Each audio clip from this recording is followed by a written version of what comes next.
Any interesting conversation has some kind of a story, whatever that story is. कितनी छोटी, कितनी ही बड़ी, कितनी ही दुख की या खुशी की कहानी हो, लेकिन कोई कहानी होती जो आपको एंगेज करती है किसी भी कॉन्वर्सेशन में। यहां तक कि बिजनेस कॉन्वर्सेशन में भी कहानियां सुनाई जाती हैं। हम खरीद फरोख्त में थोड़ी देर खरीद फरोख्त की बात करते हैं और उसके बाद फिर हम कहते हैं अरे मालूम है आपको, एक जनाब थे जो उन्होंने ऐसा करने की कोशिश की और वैसा करने की, कुछ ना कुछ एक कहानी चलती रहती है। कहानियां क्यों ज़रूरी हैं? एक मेरा ऑब्जर्वेशन है, मैं कभी सोच रहा था, हिंदुस्तान एक ऐसा देश रहा जहां कल्चरली बहुत कहानियां हैं, अनगिनत कहानियां हैं, अनगिनत देवी देवता हैं, तो कहानियां भी अनगिनत ही हैं, क्योंकि हर देवी देवता की कोई ना कोई कहानी है। फिर उसके बाद लोगों की कहानियां हैं बहुत सारी, फिर जानवरों के ऊपर कहानियां हैं। इन कहानियों से होता क्या है? इन कहानियों से अगर आप बहुत ध्यान से सोचें तो हिंदुस्तान की सोसाइटी का जो आदमी है वो उसको एक बहुत अच्छी क्वेश्चनिंग मिल जाती है। हमने इतनी कहानियां सुनी हुई हैं कि हम जब भी किसी प्रॉब्लम से गुजरते हैं तो हमें कोई ना कोई कहानी याद आ जाती है, और जैसी कहानी याद आती है आपको लगता है कि मैं पहला आदमी नहीं हूं जिसके साथ ऐसा हो रहा है, ऐसा पहले हो चुका है। और उसकी वजह से आपको एक तरह का ढाढ़स बनता है, एक साहस आता है कि नहीं यार, ऐसा पहले भी हुआ, किसी और के साथ ऐसा हुआ तो मेरे साथ हो रहा है, तो आई विल ऑल्सो मैं इससे होके गुजर जाऊंगा। तो मुझे लगता है कि कथा कहानी जो है वो बहुत बहुत ज़रूरी है। ये जो कविता मैं आपके सामने पढ़ने जा रहा हूं, इसका नाम है सन्नाटा। ये भवानी प्रसाद मिश्र की कविता है। मैंने अपने थिएटर के दिनों में से सुना था और ये मेरे जहन में ये पूरी तरह से अंकित हो गई।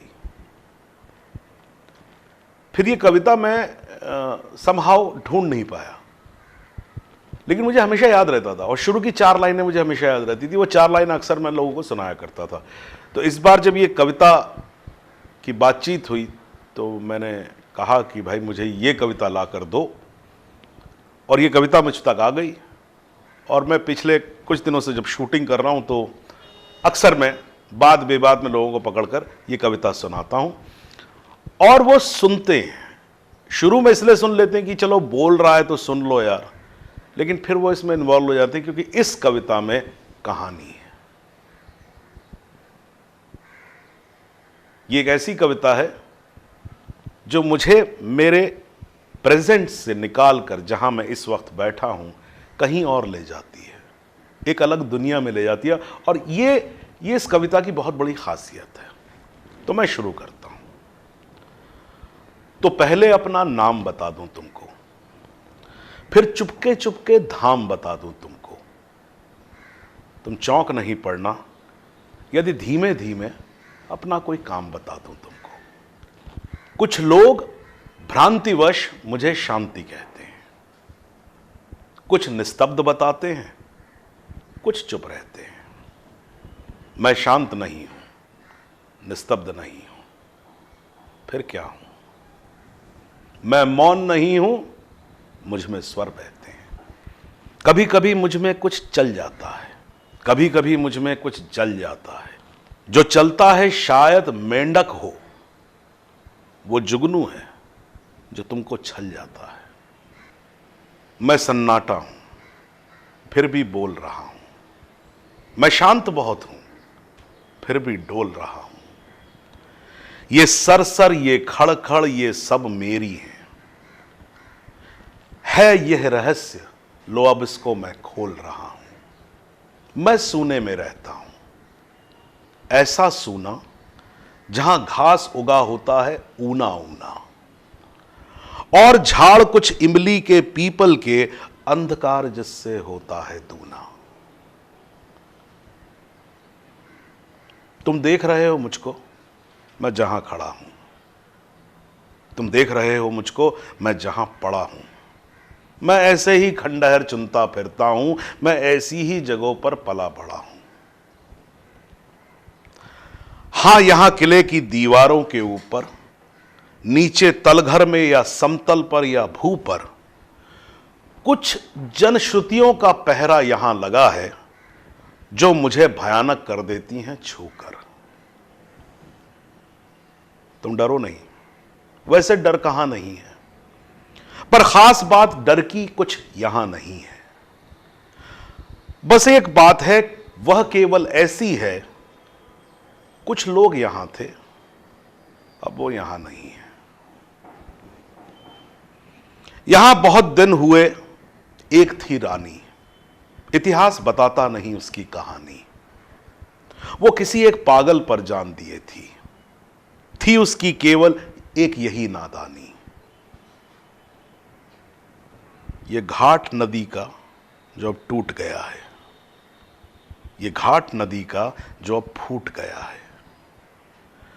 वो यहां बैठकर रोज रोज गाता था, अब यहां बैठना उसका छूट गया है। शाम हुए रानी खिड़की पर आती थी, पागल के गीतों को वो दोहराती, तब पागल आता और बजाता बंसी, रानी उसकी बंसी पर छुप छुप के गाती।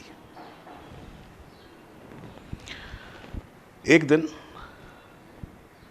राजा ने ये देखा, खिंच गई हृदय पे उसके दुख की रेखा। वो भरा क्रोध में आया और रानी से उसने मांगा इन सब सांझों का लेखा जोखा। रानी बोली, पागल को जरा बुला दो, मैं पागल हूं राजा, तुम मुझे बुला दो। मैं बहुत दिनों से जाग रही हूं राजा, बंसी बजवाकर मुझको जरा सुला दो। वो राजा था, हां कोई खेल नहीं था, ऐसे जवाब से उसका मेल नहीं था। रानी ऐसे बोली थी जैसे इस बड़े किले में कोई जेल नहीं था। तुम जहां खड़े हो यहीं सूली थी, तुम जहां खड़े हो यहीं सूली थी, रानी की कोमल देह यहीं झूली थी। हां पागल की भी यहीं, रानी की भी यहीं। राजा हंस कर बोला था, रानी तू भूली थी। किंतु नहीं, फिर राजा ने सुख जाना, हर जगह गूंजता था पागल का गाना। बीच बीच में राजा तुम भूले थे, रानी का हंसकर सुन पड़ता था ये ताना। तब और बरस बीते, राजा भी बीते, रह गए किले के कमरे रीते रीते। तब मैं आया, कुछ मेरे साथी आए, अब हम सब मिलकर करते हैं मंचीते। पर कभी कभी जब वो पागल आ जाता है, लाता है रानी को या गा जाता है, तब मेरे उल्लू, सांप और गिरगिट पर एक अनजाना सा, सकता सा छा जाता है।